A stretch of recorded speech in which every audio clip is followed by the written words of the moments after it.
segunda parte do vídeo sobre o legado da erva mate em Foz do Iguaçu, e o convite é que tenhamos uma visão ampliada da Foz do Iguaçu da época, que incluía daqui a Guaíra, entre a colônia militar, quer dizer, Foz do Iguaçu, até Guaíra, havia uma quantidade de portos.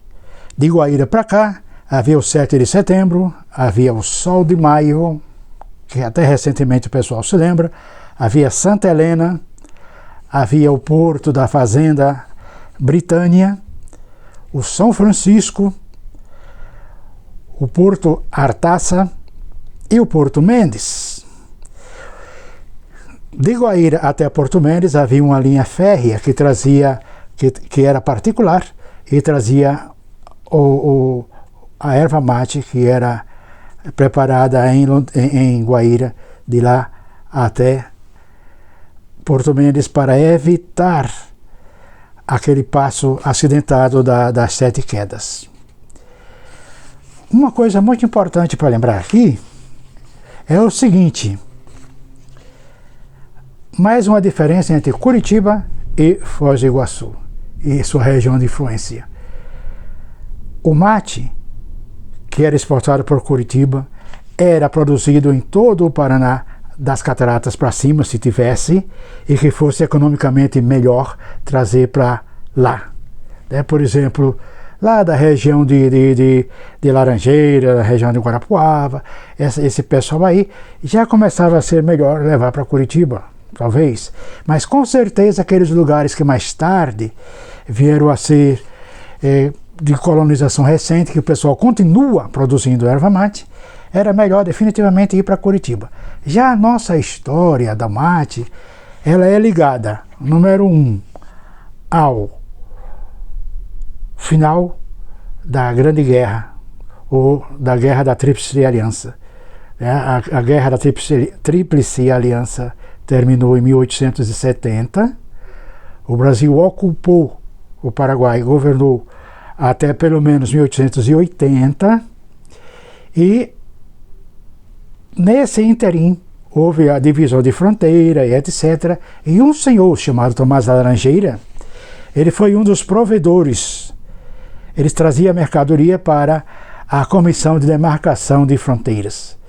E como o Brasil Império devia favores a essa demarcação, ao serviço desse senhor chamado Tomás Laranjeiras, o Brasil concedeu uma quantidade de terras dentro do Paraguai para que ele pudesse explorar a erva mate. E essa terra ficava na região de Concepción em 1882. Logo em seguida, de Concepción para baixo, a empresa Mate Laranjeira, que estava crescendo, ela se transferiu para Porto Murtinho. Porto Murtinho é exatamente o lugar onde hoje o município Mato Grossense do Sul, onde hoje se está fazendo a ponte sobre o Rio Paraguai. Então, começou toda a coisa a ser transferida para Porto Murtinho. E daí o seu Mate Laranjeira, com a sua equipe, já com muito capital, no Mato Grosso ele recebeu uma concessão de 5 milhões de hectares. Então tudo cresceu. Mais tarde, pulando a etapa, para não ficar muito demorado, ele conseguiu autorização para chegar até a beira do Rio Paraná, descendo de Porto Murtinho. Se você fizer essa viagem hoje já é longa, imagina naquela época, de Porto Murtinho para a beira do Rio Paraná, onde ela fundou a população de Porto Monjoly, que seria a futura Guaíra. Ela foi fundada em 1900. A região de Foz do Iguaçu ainda era colônia militar. Depois de 1912, com a autonomia de Foz do Iguaçu e o fim da colônia militar, a terra do Monjoly automaticamente passou a ser de Foz do Iguaçu, já com o nome de Guaíra, e continuou assim até o final da concessão que o Brasil tinha dado a ele. O governo Getúlio acabou com ela 30 anos depois da fundação do Monjoly. essa mini introdução aí é para mostrar depois um montão de coisas que nos unem. E hoje, como eu disse lá em Guaíra esses dias, em uma palestrinha organizada pela equipe da ADETUR,